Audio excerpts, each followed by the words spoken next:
The other day, was it Sunday? I think it was Sunday when Trump had another one of his fucking ridiculous press briefings.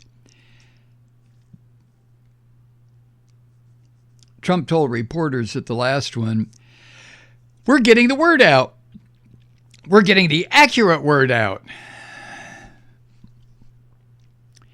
In another example of Trump being corrected, he was the CNN reporter corrected him with his past remarks, said he was lying. But Trump said last week on Fox News that he just didn't believe the calls for 30,000 new ventilators, apparently referring to warnings of a shortage of the life-saving equipment from Governor Cuomo of New York. And Tony Fauci effectively corrected Trump then on Sunday. Fauci said, quote, I tend to believe Governor Cuomo, end quote. How long do you think before Fauci doesn't get to share in the penumbra of Donald Trump up on the little platform there? How long do you think? Fauci also said, quote, one way or the other, he, Cuomo, needs the ventilators that he needs, and hopefully we will get him the ventilators that he needs, end quote. Now, to be fair, which I don't like to be with Trump because he's not a fair man, he's a prick. But to be fair, the challenge of the coronavirus pandemic would have put the screws to any administration and tested whether or not they were capable of leading. Well, we know what has happened to this orange son of a bitch, don't we? And any president, let's be totally fair, would have racked up a few failures under the pressure that this virus has put on everything, along with Trump's beautiful, wonderful market crashing into the fucking grave. But according to, I don't know where I got this. It doesn't matter, I guess. Trump's incessantly confusing position, his claims of huge personal success, and his willingness to politicize anything and everything, especially a fucking virus, are raising scrutiny of his performance, if you want to call it that.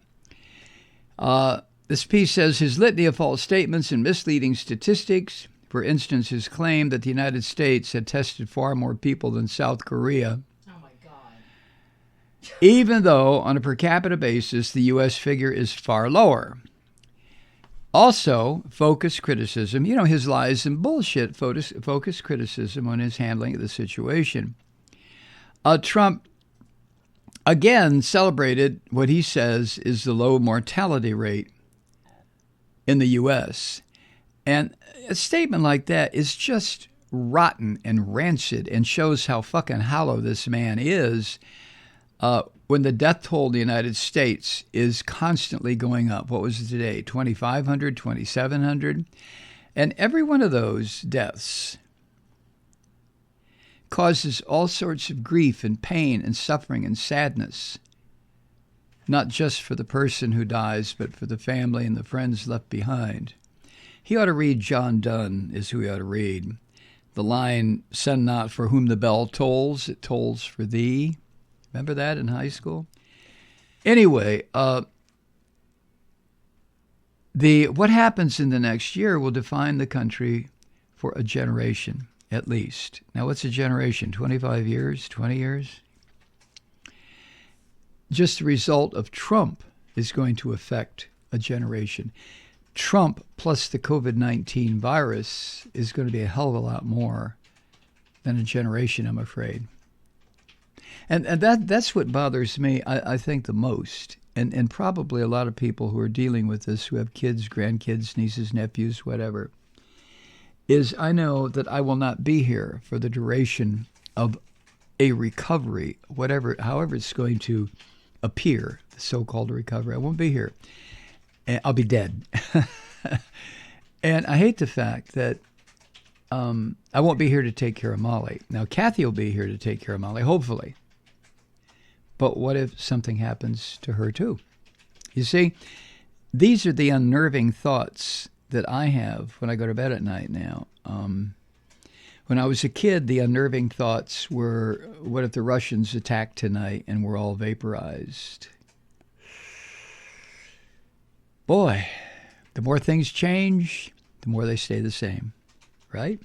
If you're as paranoid as I am. Anyway, these are perilous times. Over the last 3 years, much of what the Guardian, this is from the Guardian, most of what the Guardian holds dear has been threatened. Democracy, civility, truth. What did I say Sunday?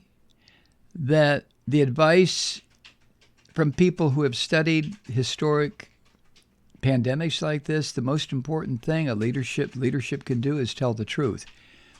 Trump is incapable of telling the truth because he's a pathological fucking liar. Truth, yeah. The U.S. administration is establishing new norms of behavior. Anger and cruelty disfigure public discourse, and lying is commonplace. The U.S. administration, who's that?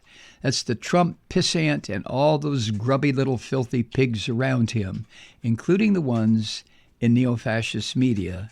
And I'm referring to the sewer over at Fox. God. Civility, truth, democracy. Anyway, the Guardian says truth is being chased away. Truth is being chased away. Rampant disinformation, that means lies. Partisan news sources. You have your facts, I have mine. Of course, your facts are full of shit if you get your facts from fascist news sources in this country. Doesn't that make sense? Oh, well. Social media's tsunami of fake news is no basis on which to inform the American public in the year 2020. The need for a robust independent press has never been greater. And that's what The Guardian is doing. And I like to think, in my twisted up, weird way, that that's what we're doing here, too. Maybe not. You know, I sometimes wonder what the hell we are doing here. I mean, me. And I don't mean that in an existential way. I just mean it in a here and now kind of way. You know what I mean? A here and now kind of way. Jesus.